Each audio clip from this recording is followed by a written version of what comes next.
Hey, hey, salut! Je suis dans une opération sablage à la main et j'avais envie un petit peu de discuter. Pendant que je fais ça, c'est moins bruyant qu'avec mon collecteur de poussière aérien. Il est collecté à ma shopback, donc c'est très bruyant. Bon, des fois, c'est peut-être mieux de pas m'entendre.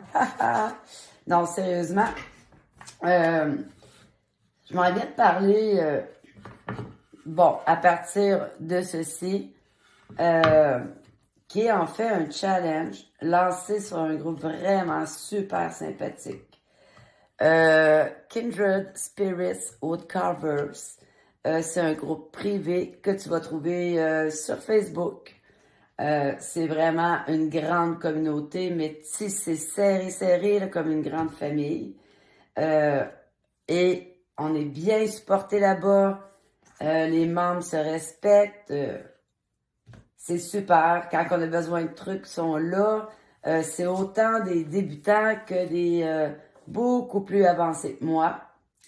Mais c'est convivial, chaleureux. Et moi, je t'invite à t'y joindre. Le site est en anglais. Par contre, Facebook peut te proposer de traduire un message ou tous les messages. Sinon, clique droit souris avec... c'est ça, clique droit souris et traduire en français. À ce moment-là, tous les messages vont être en français. C'est pas nécessairement parce qu'on parle pas la même langue que ça devient une barrière, hein? Et il faut s'en servir. Donc, les challenges, j'en ai fait plusieurs. Pourquoi? Ben, c'est un défi, c'est agréable, c'est le fun. Ça nous appelle à sortir un peu beaucoup de notre zone de confort. Ensuite de ça, moi, ça me donne des idées. Hein, parce que au départ, quand j'ai commencé à sculpter, c'était pas dans le but de vendre mes créations. C'est simplement que j'ai une soif d'apprendre qui est constante. Donc, j'ai jamais reproduit le même modèle. Mes projets sont toujours différents. Pour la simple raison qu'à chaque projet qui est nouveau, ben, je m'impose un petit défi. Là, je sors doucement de ma zone de contrôle et ça me permet de découvrir d'autres techniques. Et éventuellement, je vais être appelée à répéter certains projets. J'ai rien contre ça. Au contraire, bon, ça aide de toute façon, même si je faisais 20 fois ce projet-là, dans les 20 fois, assurément, il sera jamais pareil. Déjà qu'au départ, c'est pas l'image que j'ai utilisée d'origine, je l'ai modifiée en cours de chemin parce que dans chaque projet, il faut ajouter sa petite touche personnelle. Idéalement, on fait nos propres modèles en dessinant nous-mêmes. Je suis pas encore rendue là, quoique, bon, je suis capable quand même de dessiner, là, mais je suis peut-être trop perfectionniste, peut-être même que j'analyse un petit peu trop, mais je modifie. Il y a eu un échange justement sur le site de Kindred, où c'est moi qui ai dessiné mon hibou. Bon, on faisait un échange et j'avais décidé de faire un hibou dans du bois grugé par les castors. Finalement, il était pas si mal. Il était pas si mal. J'ai hâte que un de mes amis de ce site-là, Tim Black, puisse enfin l'avoir en main, là. Moi, j'ai déjà reçu son cadeau. Si on peut dire l'échange, mais c'est un cadeau.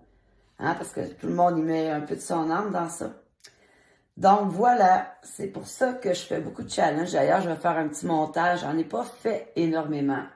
Mais ça ouvre des horizons. Ça nous permet, comme j'ai dit, de sortir de la zone de confort. Tout comme les contrats que je n'ai acceptés que 2 fois. Pourquoi? Parce que ça cause une anxiété, mais profonde. Le premier, ça a bien été, c'était de la pyrogravure, une plaque de naissance. J'étais vraiment contente. Le deuxième, je devais sculpter Odin, mais selon un modèle imposé. Des modèles imposés, ça veut dire que tu reproduis tel quel. Et ça, là, j'en ai eu pour 2 mois.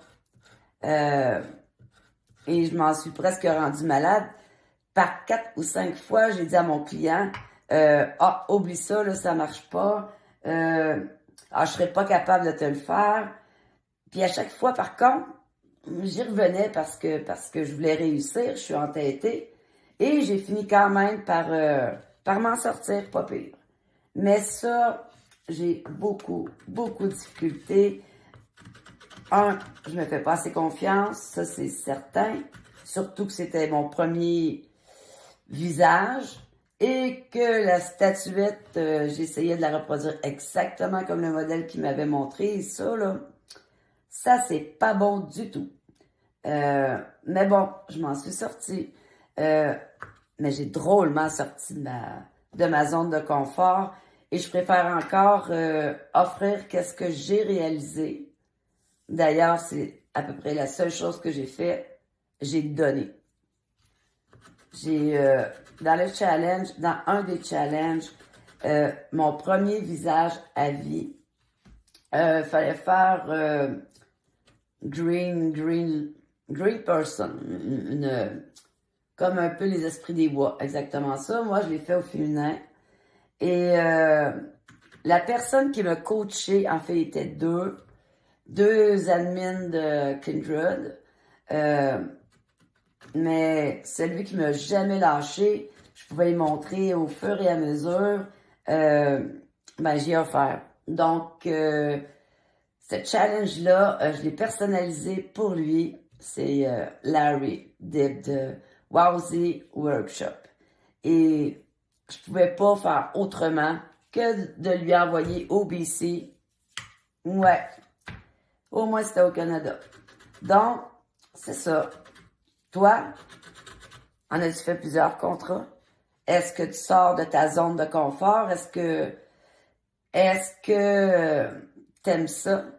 Hein? Parce que souvent, les personnes vont vouloir acquérir ce que tu auras fait pour eux. Elles voudront l'acquérir vite. Puis moi, je travaille pas vite. Tu vois, le challenge ici, là, c'est le renouveau, le printemps, la nouvelle année. Il fallait qu'il y ait au moins un minimum, une feuille. Au minimum. Et heureusement, et si ça te tente de participer, je t'invite à le faire. J'ai jusqu'au 1er mai. Écoute, on est juste en février, là. Donc, oui, je vais prendre le temps de le peaufiner jusqu'à ce qu'il soit parfait pour moi. Hein? Des fois, Johan, ça c'est mon homme. Arrête, Sophie, arrête. Non, j'arrête pas. Oui, il est correct. Mais non, pas pour moi. Parce qu'au fur et à mesure, je rajoute des petits détails, puis bon, je suis peut-être mal faite comme ça, mais c'est ça. Donc, je vais vous faire un montage des défis que j'ai réalisés. Le premier, ouais, mais c'est pas grave, j'ai fait pareil, là, c'était sculpter un champignon avec, non, un gnome et 3 champignons. Et moi, je suis pas dans la demi-mesure, j'ai fait un champignon de 2 pieds de haut avec un tout petit gnome. Bon, c'était ma première expérience, mais j'ai beaucoup aimé. Donc, ça, c'est ça qui est amusant. C'est de sortir justement de sa zone de confort. Et là, pendant que je sable, parce que le sablage est une étape, désolé, obligatoire. Il y en a qui s'emmerdent beaucoup à faire ça, désolé, qui trouvent ça fastidieux comme travail. Ben moi, j'aime ça parce que si j'avais pas déjà fait un premier sablage dessus, là, ben il serait écorché comme ça partout. J'arrive pas à bien visualiser si c'est pas clean. Et c'est décourageant quand c'est pas clean. Donc, Il y a plusieurs façons, plusieurs outils qu'on peut se servir pour sabler. Moi, j'utilise beaucoup ces petits blocs-là. J'ai différents grains. J'adore ces bâtons-là parce qu'ils viennent dans différents grains. Il y a j'en ai qui se répètent parce que j'ai acheté plus qu'un kit. Mais ça va de 80 à 500. Il y a un bout arrondi, il y a un bout à angle, si on voit bien, et un bout plat. Je les adore et ça coûte pas une fortune. Ça vient avec 5 autres papiers sablés. Tu vois, c'est juste sous pression. Ensuite, oui, les choses de manucure servent aussi au sablage. Il y a des grains plus fins et des plus grossiers. Et ça permet d'aller ici, dans des petites zones où c'est difficile d'accéder, même avec le Dremel. Parce qu'avec le Dremel, on va faire des marques sur le plancher, comme j'appelle, sur le fond. Et ça, c'est le fun, ça va vite, là. Mais après ça, il faut quand même les corriger. Donc, j'utilise ça. J'utilise aussi, j'ai des petits bâtonnets qui se vendent en paquet. C'est 5 paquets de bâtonnets qu'on a de différents grains ou grits. Et ça aussi, ça permet de passer, on peut les plier, les couper dans vraiment les petits espaces. Et finalement, évidemment, il y a toujours le Dremel. Certaines bites ou beurres vont t'aider au fur et à mesure que tu travailles en creusant. Ça va sabler tout de même sans faire de marque. Ça, c'est génial. Sinon, bon, il existe, tu vois, différentes beurres qui vont t'aider aussi à aller au plancher, les contours, différentes couleurs, différents grains aussi de sablage. Ça, j'en ai une multitude. Et il y a aussi, je ne sais pas si j'en ai sur la main. Un petit peu, oui. Ici, ce sont des, en diamant. Juste pour faire exprès, voilà. Donc, différents formats. Ceux-là sont tous à 80 griffes, je crois. Et il y a différentes couleurs de pierre, dont ici c'est rose. J'ai des blanches, des oranges, des bleus. Chacune ont un griffe différent. Ça travaille bien. Par contre, pour les zones, je dirais un petit peu plus profondes comme ça ici, là, tu vois, ça va laisser des marques. Si on travaille avec un qui est très étroit, là, assurément, il va laisser des marques.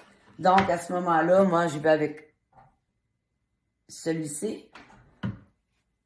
Ou avec les plus gros. Les plus gros comme les petits roses. Donc, voilà. Et j'ai un petit truc de plus aujourd'hui. C'est cool, hein? Je combine souvent la pyrogravure, désolé, avec ma sculpture sur bois. Mais là, le but pour l'instant, extracteur de fumée, le but pour l'instant, c'est pas de venir l'intégrer, mais plutôt de m'en servir comme outil. Parce qu'on a des petites zones comme ici, le bec, la pointe des ailes, où le bois risque de pas répondre. C'est-à-dire, là on le verra pas bien parce que j'ai déjà commencé à marquer, mais ici le bec de la demoiselle s'est brisé. Donc j'ai dû venir la sécuriser pour éviter que ça se rebrise. Ses ailes, la même chose. Comme ça, quand je vais sculpter autour, ça, je suis assurée que là, ils partiront pas jusqu'à la profondeur que j'aurai brûlé. Et le souci, justement, avec ce type de bois-là, qui est le pin blanc. Moi, j'utilise le pin blanc parce qu'il il n'est pas dispendieux. On en a beaucoup dans nos forêts ici au Québec. Mais il peut être traître. Il peut être un peu difficile parce que le grain va pas toujours dans le même sens. Hein? On le voit bien, le grain du bois, là. Mais il y a des endroits où le bois va carrément s'arracher parce qu'on n'arrive pas à trouver le sens du grain ou qu'on doit, comme on appelle, que j'appelle moi, là, glisser avec le ciseau à bois. Sinon, ben, ça s'arrache. Puis ça, là, c'est bien fâchant. Là, ici, je suis dans une zone très tendre à sculpter. Ici, oh, j'ai un gros nœud.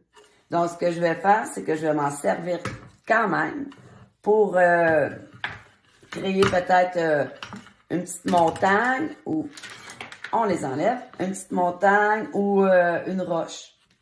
Mais reste que et à brûler, c'est aussi difficile parce que tout ce qu'il y a autour, le foncé ici, en fait, c'est de la résine. Et quand on va pyrograver là-dessus, ça va brûler.